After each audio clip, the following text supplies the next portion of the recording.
What is up, everybody? This is Lyle with No Hippie Barbecue. What I'll be doing today is we're going to be making some air fryer fried shrimp, and we're going to be changing it up a little bit by using a Creole Seafood Boil that was sent to me by a company by the name of Sweet Smokie Joe.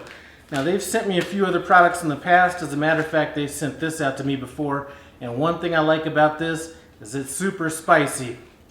And the first time I used it, I wasn't sure why it was so hot, but then I look at the ingredients. Carolina Reaper peppers are in this blend. So what we're going to be doing with this is we're going to be adding it to our cornstarch to create our coating, and then we're just going to air fry it for about 10 minutes. So it's a very simple recipe.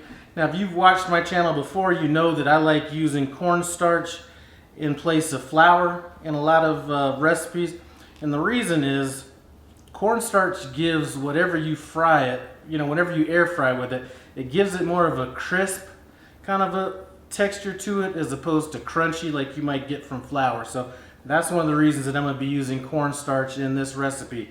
Now, to hook this up, all that we're going to do is I'm going to go with the 50-50 blend of cornstarch and our seafood boil. Link to this good stuff is going to be in the description below. So we're going to go about a 50-50 blend on that. Let's go ahead and set this aside, mix it up, and then we're just going to coat our shrimp. Now, the shrimp that I happen to be using is a 16-count shrimp, so fairly large shrimp. I've deveined and peeled them. I did leave the tail on the end just for kind of presentation purposes. Alright, so I'm going to batter these individually. Now, I did leave a little bit of the moisture on the shrimp from when I rinsed them off, and you're going to want that so that your coating sticks on the shrimp. Now, you can also, if you'd like, you could also crack an egg over it, maybe just use the egg white, and that'll do kind of the same thing. Now, we're going to be using a sauce to dip this in as well, and this was a sauce that I used a while back on some ribs, but this is Robert Rothschild's pineapple coconut mango tequila sauce. This was a sauce that I got on Amazon. I really like it. I might have a link to that in the description as well. So I'm going to finish coating these up. I'm probably just going to do about 10 or 12 of these, just a small cook on this. And once I'm done, I'm going to let them, I'm going to throw them in the refrigerator probably for about 15 minutes so that coating kind of has a tacky kind of appearance to it, almost kind of wet. You don't want to throw it in dry. You have the potential of actually blowing off some of that coating. So we will pick this up after I get my shrimp out of the refrigerator and see how this works out. This is all an experiment to me. So one thing I like to do before I start cooking with my air fryer is to turn the air fryer on at 400 degrees for about 5 minutes just to heat up that Teflon in there.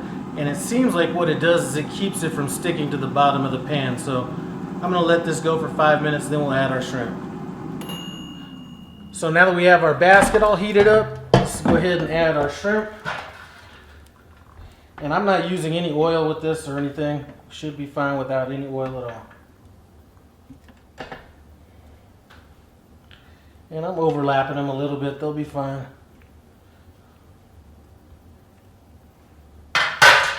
So here we go. Gonna throw it in 400 degrees for 10 minutes. So we're about 5 minutes in. I just wanted to take a look at it, and it looks like my shrimp is a little bit drier than what I was hoping for. So I am gonna hit it with some oil.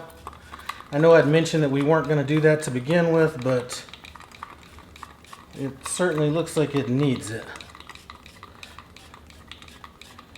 And judging from the look of it, it probably needs to go,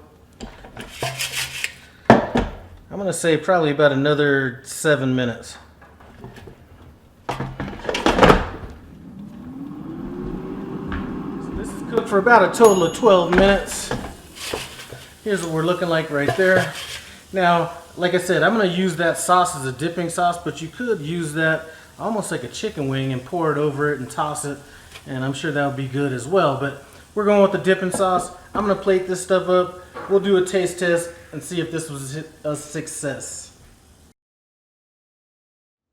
Well, let's get into this and see if it was a success. Actually, before I try one dipped, I'm gonna try one plain first.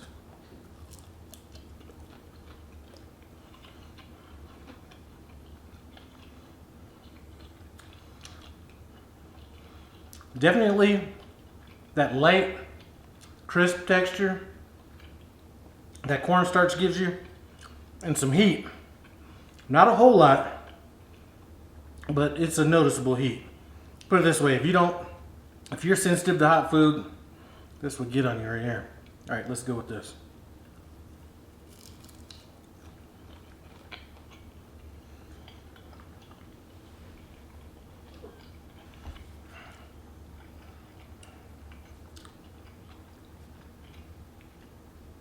This sauce is awesome. Like I said, link to the sauce. That heat is building up now. The link to that sauce and the seafood boil is going to be in the description below. Like I said, trying to find it. Boy, it is hot out here. Trying to find a different way to use that seafood boil, and I think this was a nice way to do it. I really think it'd be good on a whitefish as well. Anyway, I'd like to thank you guys for stopping by No Hippie Barbecue. I appreciate it. Comment, subscribe, and I'm gonna run out here and start watching season 9 of Suits right now.